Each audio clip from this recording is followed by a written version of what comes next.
Come and gather round, friends, and I'll tell you a tale of where the red iron ore pits run aplenty.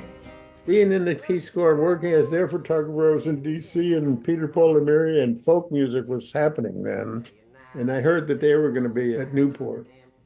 A couple of days before, I was standing in the tennis court, and there's Dylan with that bullwhip around his shoulder. And then a couple of hours later, he went to the folk writers workshop and sat down and started singing his stuff. And while he was singing his stuff, Joan Baez came and sat next to him and harmonized with him, this beautiful harmony.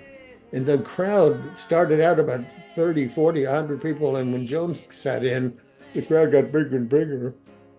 What I did have is 2 or 3 cameras draped on me, and I just climbed up where they were. Nobody stopped me. I guess because I had all those cameras, I looked like I was a professional.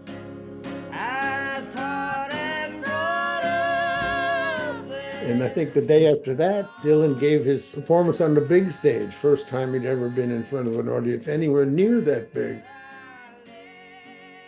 A couple of years later, 65, he was electric, and I went to see him in DC, and I was married, and we lived about a 3-wood golf shot from the place where that Coliseum was. So we went up the street and sat down, and he did a folk beginning, and then the electric guys came afterwards. While he was in his folk mode, I could see that the blue light behind him was the shot that I wanted. So I got out of my chair and went backstage and said, out of my way, I got to get this. You can't go backstage. Yes, I can. Life magazine, out of my way. So they got out of my way, and I click, click, click, click.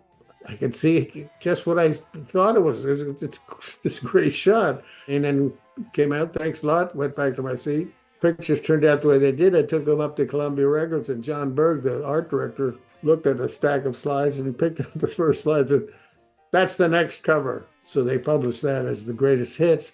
And then Berg called me up and said, we're up for a Grammy. You want to come up and be part of it? I was at DC and it was snowing. No, I don't want to go. So the next day I get a telegram from John saying, congratulations, you won the Grammy Award.